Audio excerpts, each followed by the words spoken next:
చాపలవారి వంశోద్భవుడై మాన్యశ్రీ శ్రీరాములు అక్కమ్మల ఆత్మఫలమ్ముగా అవనికేతించిన పసిడి ధనమీ పరిపూర్ణ చంద్రుడు.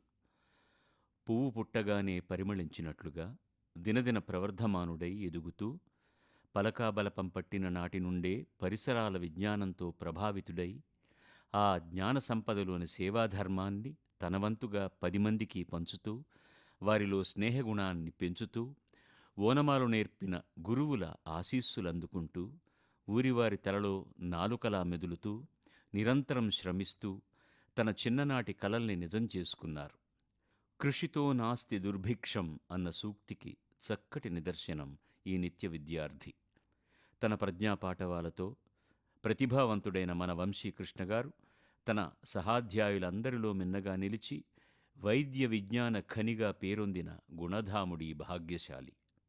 సమాజ సేవకుడిగా తన సహజ ధర్మాన్ని నిర్వహిస్తూ ఎప్పుడూ చెదరని చిరునవ్వుతో తన వద్దకి వైద్య చికిత్సకు వచ్చేవారిని పలుకరిస్తూ వారికి అభయాన్నిస్తూ ఆరోగ్యాన్ని ప్రసాదించే అమృతమూర్తి మన డాక్టర్ గారు.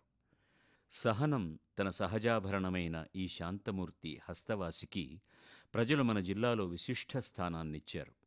ఎంత ఎత్తుకెదిగినా ఎప్పుడూ ఒదిగి ఉండే సచ్చీలుడీ కరుణాహృదయుడు. సమాజ బాధ్యతను కలలో కూడా మరువని కార్యదక్షుడీ కారణజన్ముడు.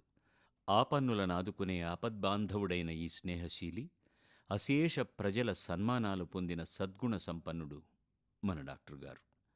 ఒంగోలులోని అంజయ్య రోడ్డులో తన మానసపుత్రికైన శ్రీరామ్ సూపర్ స్పెషాలిటీ ఆసుపత్రిని తన కలల సౌధంగా నిర్మించి ఆర్థోపెడిక్ స్పెషలిస్టుగా వైద్య సేవలందిస్తూ జనం కోసం జనఘనం కోసం సంపూర్ణ సేవా తత్పరతతో శ్రమిస్తూ వైద్యో నారాయణో హరిహి అన్న సూక్తికి సార్థకతను చేకూర్చి తన జన్మని ధన్యం చేసుకున్నాడు.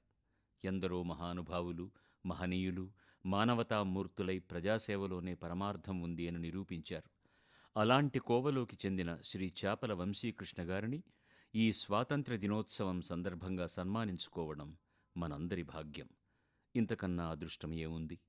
ఈ ఆదర్శమూర్తుల సేవాగుణాన్ని మనమందరం అలవర్చుకుని సమాజానికి హితులమై స్నేహితులమై సన్నిహితులమై సదా ప్రయాణం చేస్తామని మనసా వాచా కర్మణ త్రికరణ శుద్ధిగా ప్రమాణం చేస్తూ ధన్యవాదములతో సదా మీ సేవలో శ్రీపతి పండితారాధ్యుల బాలసుబ్రహ్మణ్యం, చింతా రమేష్ బాబు, బొగ్గవరపు జయంత్, గంగిరెడ్డి ఓబుల్.